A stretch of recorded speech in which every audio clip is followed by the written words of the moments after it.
Pendengar Pro 1 dimanapun Anda berada, kita lanjut ya wawancara berikutnya terkait dengan KPU NTT gelar rapat koordinasi persiapan pilkada terdampak erupsi Gunung Lewotobi di Flores Timur. Dan di ujung telepon sudah bersama kita Ketua KPU Provinsi NTT, Bapak Jemris Pointuna.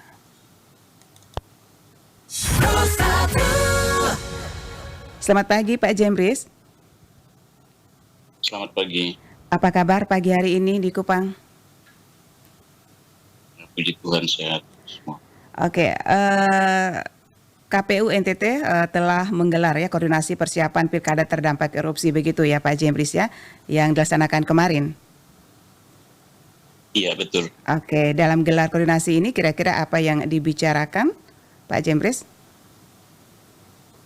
Iya, yang pertama kami dalam rapat tersebut melibatkan semua stakeholder dan pada intinya adalah bahwa semua bersepakat agar pelaksanaan pilkada di Kabupaten Flores Timur khususnya di 2 kecamatan terdampak, dalam hal ini Kecamatan Ulanggitang dan Kecamatan Ilepura tetap berlangsung sebagaimana di kecamatan lainnya di Kabupaten Flores Timur. Dan kami sama-sama membicarakan mengenai data pemilih yang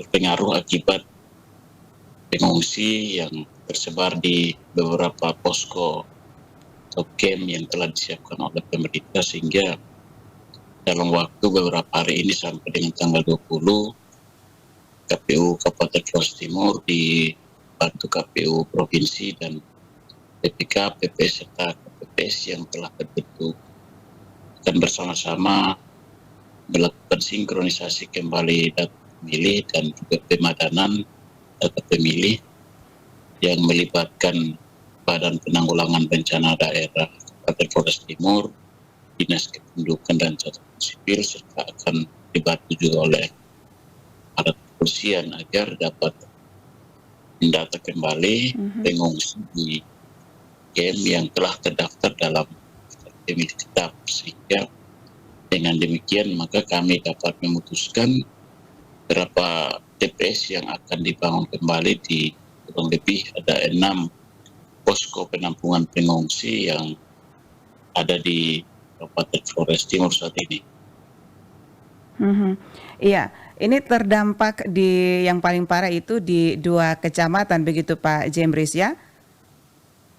Iya, di Kecamatan Ulanggitang terdapat 10 desa dan di Kecamatan Ilepura terdapat 4 desa. Sedangkan di Kecamatan Ulanggitang sendiri ada 1 desa yang tidak terdampak karena lokasinya jauh dari sumber api dan tidak mendapatkan dampak langsung daripada erupsi itu. Sedangkan di Kecamatan Ilepura terdapat 3 desa, sehingga 4 desa ini tetap nanti akan pilkadanya tetap menggunakan TPS reguler yang sudah ditentukan atau ditetapkan oleh KPU Kabupaten Flores Timur, dan titik koordinat TPS tersebut sudah dimasukkan dalam Google Maps sehingga nanti itu menjadi petunjuk bagi pemilih untuk menuju ke TPS.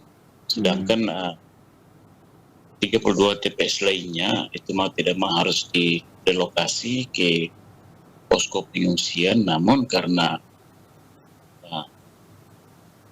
para pengungsi tidak terkonsentrasi atau tidak ditempatkan per desa karena di satu posko itu terdiri dari beberapa desa, sehingga nanti di lokasi camp pengungsi tidak lagi dibentuk TPS reguler, tapi TPS khusus, TPS lokasi khusus yang mana pemilihnya itu akan berasal dari beberapa desa. Yang penting sejauh telah memenuhi persyaratan TPS di mana jumlah pemilihnya kurang 600 pemilih ke bawah, maka bisa dibentuk satu TPS dari pemilih yang berasal dari berbeda-beda. Sedangkan kalau TPS reguler ya memang dia harus berada dalam satu desa Dan kalaupun ada pemilih dari desa lain, maka dia masuk dalam kategori pemilih tambahan atau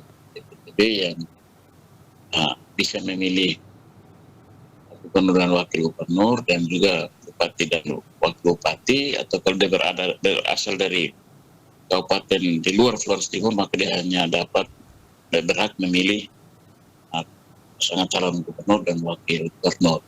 Nah, kami juga sementara mendata pemilih yang pada saat erupsi Gunung Leutobi laki-laki mengungsi secara mandiri dan saat ini berada di rumah-rumah keluarga. Sebaran di hampir semua kecamatan di Flores Timur, dan bahkan ada yang berada di Kabupaten Sika. Tetapi khusus yang ada di Kabupaten Sika, informasi yang kami dapatkan dari pemerintah Kabupaten Flores Timur bahwa saat ini sudah dipindahkan kembali ke wilayah Kabupaten Flores Timur agar nanti bisa menggunakan hak pilihnya pada tanggal 27 yang atau kurang lebih 12 hari lagi pilkada akan dilaksanakan. Iya, jadi Pak Jemris, artinya di 2 kecamatan yang terdampak parah ini di Flores Timur juga nanti mengikuti pilkada begitu, tidak ditunda? Ya, untuk sementara belum ada opsi untuk ada pilkada lanjutan atau pilkada susulan, karena KPU sementara mendata atau melakukan sinkronisasi kembali data pemilih tersebut untuk dibuatkan TPS. Jadi pemilih hanya sekarang berpindah ke lokasi kamp pengungsi. Kemudian untuk logistik semua sudah siap di gudang KPU Kabupaten Flores Timur, dan tinggal menunggu untuk nanti dibuat TPS lokasi khusus di kamp pengungsi. Maka logistik otomatis akan menyesuaikan dengan jumlah TPS lokasi khusus dan juga dengan jumlah pemilih yang ada di lokasi kamp pengungsi. Iya. Jadi sebenarnya dari aspek untuk mau menunda pilkada belum sampai kepada opsi itu. Iya, oke. Itu tentunya mudah-mudahan ya dengan waktu yang singkat 12 hari ini KPU daerah semuanya bekerja ekstra begitu ya Pak Jemris ya? Iya, hasil komunikasi kami dengan simpul-simpul masyarakat di kamp pengungsi dan juga pemerintah setempat, aparat penegak hukum, aparat keamanan, dan juga pemerintah kecamatan, desa, dan yang ada di sana bersama penyelenggara pilkada dari tingkat kabupaten sampai dengan TPS, semua punya semangat yang sama agar pilkada tetap berlangsung serentak pada tanggal 27 November, walaupun memang kita semua berada dalam kondisi keprihatinan bahwa saudara-saudara kita di 17 desa ini masih dalam situasi berada di kamp pengungsi, dan tentunya situasi pada tanggal 27 akan berbeda jauh dengan keadaan di kecamatan lainnya yang normal dan tidak ada bencana. Karena kami tetap mempersiapkan untuk pelaksanaan pilkada dilaksanakan serentak pada tanggal 27 November. Dan kami akan menyesuaikan bila mana terjadi hal-hal kejadian-kejadian luar biasa yang memang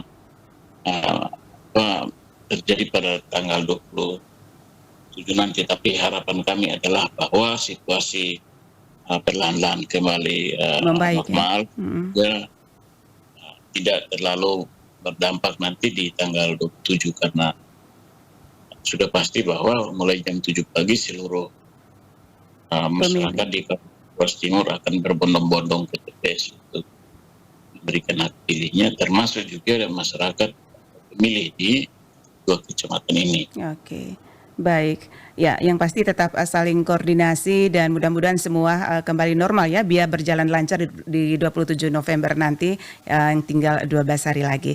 Ya, Pak Jembris, terakhir di akhir wawancara kita pagi hari ini, harapan dan himbauan ya untuk masyarakat NTT, jangan golput ya di tanggal 27 November ini. Himbauannya seperti apa? Ya, pilkada merupakan sarana kedaulatan rakyat untuk rakyat bisa memilih dan menentukan siapa yang akan menjadi gubernur dan wakil gubernur, atau bupati dan wakil bupati, serta wali kota dan wakil wali kota. Iya. Yang demikian, maka rakyat yang telah berdaulat atau memiliki kedaulatan ini harus dapat menggunakan haknya dengan cara datang ke TPS untuk memilih siapa calon pemimpinnya.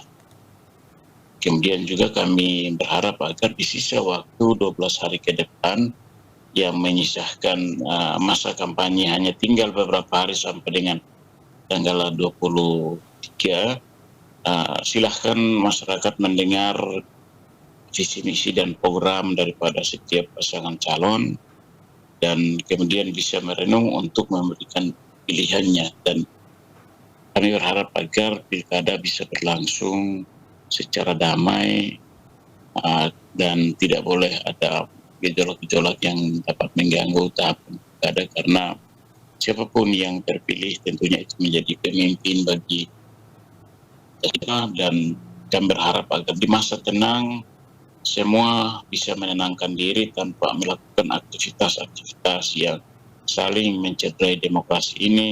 Tidak boleh menyebarkan itu hoax, tidak boleh menyebarkan ujaran kebencian, apalagi terlibat dalam politik transaksional yang otomatis bisa mencederai nilai-nilai demokrasi yang kita anut saat ini. Dan kami penyelenggara pemilu, saya selaku Ketua KPU Provinsi juga mengharapkan agar teman-teman kami tingkat provinsi, kabupaten, kota, kecamatan dan desa kelurahan sampai ke KPPS dapat melaksanakan tugas secara profesional dengan menjunjung tinggi independensi, dan nanti benar-benar pilkada langsung secara rentak yang baru pertama kali terjadi dalam sejarah pilkada di Indonesia ini bisa sukses proses, dan pada akhirnya bisa mendapatkan calon pemimpin yang memang betul-betul diinginkan oleh rakyat. Dan kami sendiri yakin bahwa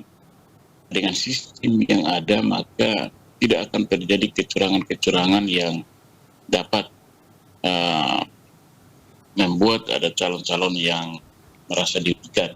Dan kalaupun ada kesalahan-kesalahan kecil dalam proses pilkada nanti ke depan, khususnya pemungutan suara dan juga rekapitulasi, kami berharap agar masyarakat, khususnya pengawas pemilu, para pemantau, saksi, dapat memberikan koreksi agar nanti hasil-hasil yang dianggap diragukan bisa diperbaiki atau dikoreksi pada saat itu juga. Iya. Sehingga tidak menjadi akumulasi nanti di tingkatan rekapitulasi di atasnya. Iya. Yang demikian maka saya kira masyarakat akan tahu betul hasil prosesnya lebih transparan, dan kami memberikan akses nanti untuk silakan masyarakat mengikuti proses penghitungan suara di TPS, termasuk di dalamnya bisa mengambil gambar untuk nanti disebarluaskan kepada publik. Iya. Dengan demikian maka transparansi pilkada bisa kita jamin seperti pemilu bulan Februari lalu. Baik.